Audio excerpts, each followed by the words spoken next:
This shaping trick might look gimmicky, but it's a legit way to stuff your patties, seal in some big flavor, and stop the toppings from sliding right off. By the end of this video, you're gonna know exactly how to build stuffed burgers that hold together nicely and why this method might just replace the way you make burgers moving forward. Start with ground beef. This is an 80-20 blend. Measure out half a pound of ground meat and season it with a 1/4 teaspoon of kosher salt and roll it into a bowl. Since it's harder to season later, add your seasonings now. Feel free to add pepper, garlic, or your favorite beef seasoning, but keep it light.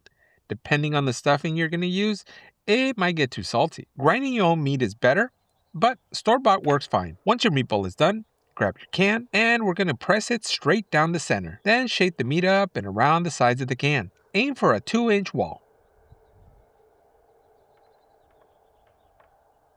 Don't make the wall too thin though, otherwise your filling will leak out, which is going to defeat the purpose here. Also, spraying the can with oil makes it easier to remove, so it's worth trying. Now, let's wrap that burger with some bacon. Once it's shaped, remove the can carefully. Flatten the bottom and make sure the thickness is even all around. Use your fingers to fix any weak spots. Now, this beer can burger method was popularized by the barbecue pit boys. Full credit to them. I don't actually love calling this a beer can burger because there's no beer flavor involved at all. The can is just a shaping tool. That's it. It's kind of like the beer can chicken method where people think it adds flavor, but the can is not an ingredient, it's a tool. And the beer can, well, in this case, just happens to be the perfect mold for making a stuffed burger. Now, pro tip, if you really want to make your beer can burger taste like beer, this is what you do. Just like beer. It is now time for the filling. Let me show you what I did earlier. I roasted some poblano peppers and got an even char on all sides. Then I peeled up the skin with a knife. And once that was done, I went ahead and cut them into slices and then in half. I went ahead and put these in a Dellen container and put them off to the side. Next, a little oil in the pan and I threw in some onions and serrano peppers. I sauteed them really well until soft and slightly brown. Do you want less heat? Well, use jalapeños instead of serrano peppers. You even want less heat than that? Well, deseed your jalapeños. Once everything is fully cooked, I set all of this aside and let them cool completely.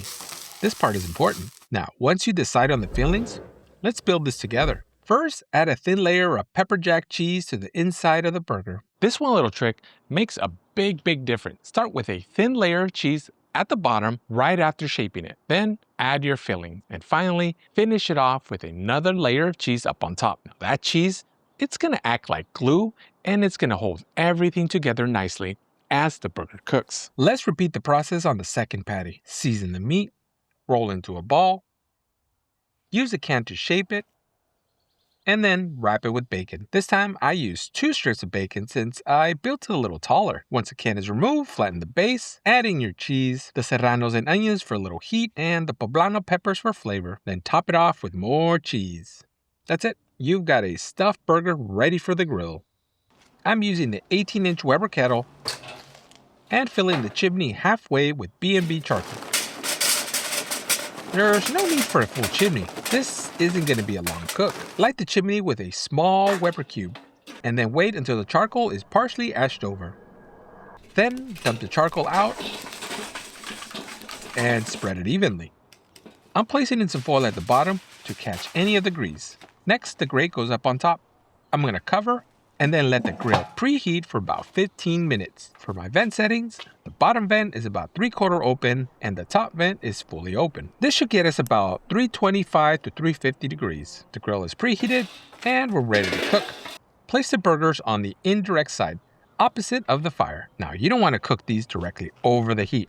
Well, I mean, you can, but that's a little bit more challenging. Alternatively, at the very end of this cook, you can also place them over the fire for a little char. But indirect heat means gentler heat and it's much more beginner friendly. Think of it as an oven mode. Cover the grill and let them go untouched for about 40 to 60 minutes. I'm looking for crispy bacon and melted cheese here. Remember, the top vent is fully open and the bottom vent 3/4 open. Burger is ready when it reaches 160, 165 degrees. or when the bake is nice and crispy. At 54 minutes, they look incredible.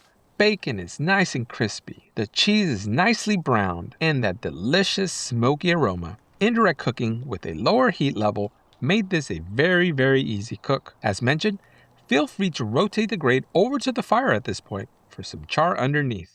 I'm going to go ahead and remove these patties from the grill and let's get ready to build that burger. Grab your toasted brioche bun, spread some of my burger sauce. Now the recipe is down in the description. Add your stuffed burger and next top it with the bun lid. The bacon's crispy, the cheese is gooey, and everything, well, it's sealed together nicely. Now for the money shot. Slice right down the middle.